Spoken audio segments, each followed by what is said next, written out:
महीने पहले दिल्ली के प्रगति मैदान में एक इस्लामिक प्रदर्शन आयोजित किया गया था। प्रदर्शनी लगाई गई थी जिसमें भारत में मुसलमानों पर अत्याचार होने का दावा किया गया था। इस प्रदर्शनी को देखने के लिए हजारों जिहादी चरमपंथी पहुंच गए थे।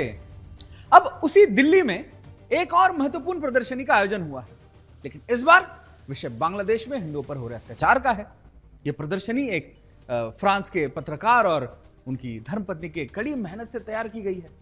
प्रदर्शनी में बांग्लादेश के हिंदुओं पर होने वाले अत्याचार, हिंसा और उनके खिलाफ बढ़ते उत्पीड़न के बारे में दस्तावेज, जानकारी है, प्रूफ्स है। हालांकि इस महत्वपूर्ण प्रदर्शनी को देखने के लिए हिंदू समाज का उत्साह कहीं नजर नहीं आ रहा है। अब देखिए, खाली देखिए कितना है ये।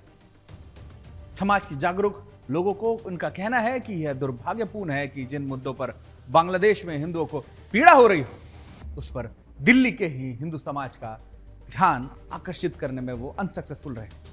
अरे हिंदुओं, अब नहीं तो आखिर कब अपना तांडव दिखाओगे? इस प्रदर्शनी का उद्देश्य न केवल बांग्लादेश के हिंदुओं पर अधिकार के लिए आवाज उठाना है, बल्कि भारतीय समाज में सनातन और मानवाधिकारों के उल्लंघन के खिलाफ जागरूकता फैलाना भी।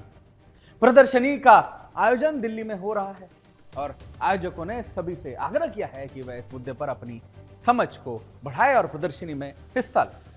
अब देखना यह है कि क्या सोया हुआ हिंदू समाज इस आवाज को सुनता है और बांग्लादेश में हो रहे अत्याचारों के खिलाफ जागरूकता फैलाने में अपना योगदान देता है।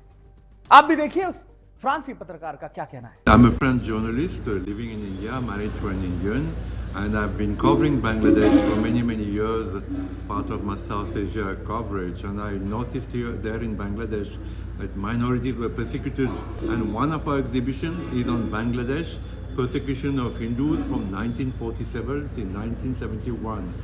And we made it up to today, that is after Mohammed Yunus, after the student revolts, in 2024, what happened to the minorities there, not only the Hindus, but also the Buddhists, the Christians, the Ahmadi Muslim. And so it's an ongoing persecution of minorities in Bangladesh. So that's this exhibition was opened yesterday by Mr. Ajit Doval, NSA. And we hope that the Prime Minister of India might visit this exhibition also, or maybe privately. So we want this exhibition, the knowledge about the minorities of Bangladesh being persecuted, to be known all over Delhi and all over India and even all over the world.